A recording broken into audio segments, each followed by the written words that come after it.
How sexist is the AI used in photo apps like Lensa? We put it to the test. Hatred of women spreads quickly in the online world.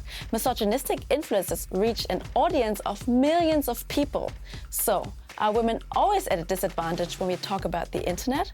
No, absolutely not.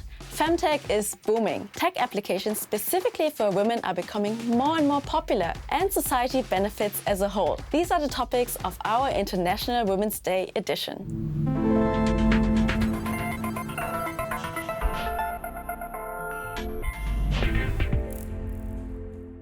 Detection of breast cancer by the smell of urine. Understanding the hormonal cycle for better physical performance. Treatments to prolong fertility. Femtech is shaking up the world.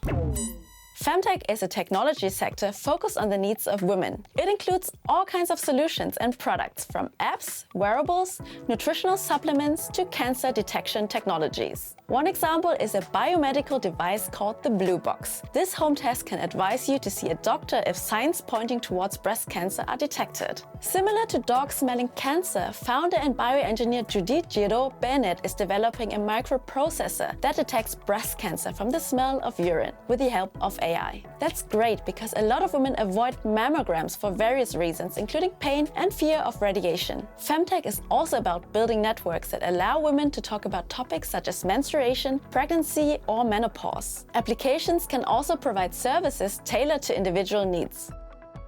Tracking your period and planning your pregnancy by itself is great, but also if you can link that service to, let's say, an e-pharmacy, right, where women can access contraceptives or get telehealth services like getting consultations from doctors and so on, that adds another layer of service and really ties the ecosystem together. Femtech is thriving.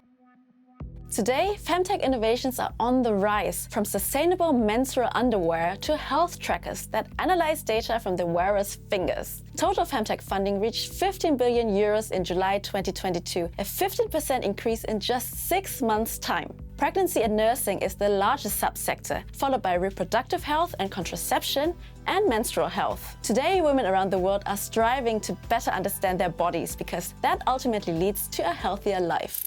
This kind of female awareness of the fact that our body is different, and in particular that our body is cyclical, both on monthly period and our entire life cycle, is becoming more and more apparent. In fact, the US soccer team, when they won the World Championship, they actually trained in accordance to their menstrual cycle. And maybe that's why they won. Exclusion of women in health. Although half of the world's population is female, the femtech industry has only recently begun to develop. In the past, women's health was underfunded and under-researched. Throughout history, male doctors and scientists have dominated the health sector. Little has been tested or optimized for women, despite the obvious fact that the female body differs from the male one. In fact, women in the US, for example, were actively excluded from clinical trials until 1993. Years later, the pandemic accelerated growth in digital health. And social media platforms have built networks where users talk openly about issues like endometriosis or birth trauma. Challenges for femtech. According to a survey of founders and CEOs of femtech companies and organizations worldwide, 65% of respondents said that one of the biggest challenges and threats in the industry was lack of investment. The biggest hurdles for me when starting our femtech startup was just really making it clear why it's important. Having a solid response to why it's important, so breaking it down to lots of, especially investors. Right? Lots of my investors, especially, have been male counterparts. Another challenge is protecting user data. Users have become more cautious as sensitive data can be sold to social media platforms for advertising purposes, as has been the case with some period tracking apps. It's a massive challenge in the US. In Europe and UK, on other sides, the GDPR has been very strict. Of course, anytime you use a technology product and you input your data, you should absolutely do research in terms of where that data goes and what at least legal protections you have. Though challenges remain, femtech is a fast-growing sector that is evolving healthcare. It is also a social movement in which women are in charge of their own bodies and well-being. I believe that women are the gateways to communities. the moment that we focus on women's health is really we're focusing on a family's health, also community's health, and a nation's health. So, even if it might seem that only women are benefiting from femtech, actually our whole society will be affected in a positive way. Trigger warning, now we will talk about rape and hate against women. Rape victims must bear responsibility for their attacks. Women are the property of men and supposed to stay at home. Posts like these and worse are typical for women haters on social media like Andrew Tate. You think it's disgusting? Well, it's also extremely successful. Women haters are becoming more and more popular all over the world. Are TikTok and other social media platforms misogynistic by design? And what can you do when you encounter posts like these? Are women haters on the rise worldwide? Andrew Tate, a British-American kickboxer turned social media influencer who is suspected of human trafficking and rape, is arguably the most influential woman hater on social media. But he's by far not the only one. In Mexico, the so-called Hermanos Pancardo or Pancardo brothers promote machoism and give advice on how to manipulate women. They have over 8 million followers on TikTok. In Pakistan, Syed Ali Haider is a famous journalist and anchor. On his YouTube channel, he is condemning daughters that want to talk to their fathers about their periods. And in India, YouTubers have threatened to rape women to intimidate them. A report by the Media Diversity Institute states that an internet subculture known for their increasing hatred of women has evolved in recent years. So, is there a global movement of women haters on social media? I think we are definitely not talking about isolated cases or about select accounts or voices.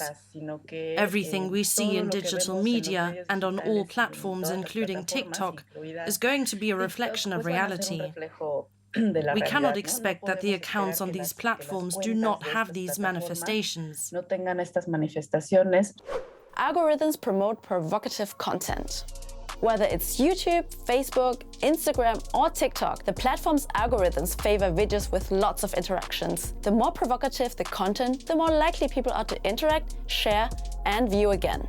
In theory, content hating on women isn't allowed on many platforms. Take TikTok, which explicitly pledges in its community guidelines to remove content that promotes any hateful ideology, for example, misogyny. In reality, however, Andrew Tate's videos are being watched by billions of people. Now that his account has been suspended, his fans upload his hateful content onto copycat accounts, and the platform doesn't do enough to delete them all. Experts have called that a blatant attempt to manipulate the algorithm, which artificially boosts his content. So, what if you come across these kinds of posts? Should you ignore them? Should you comment against them? If you comment, get angry, like, share it and say, oh, look at this horrible, violent and misogynistic thing, you're also giving it exposure, right?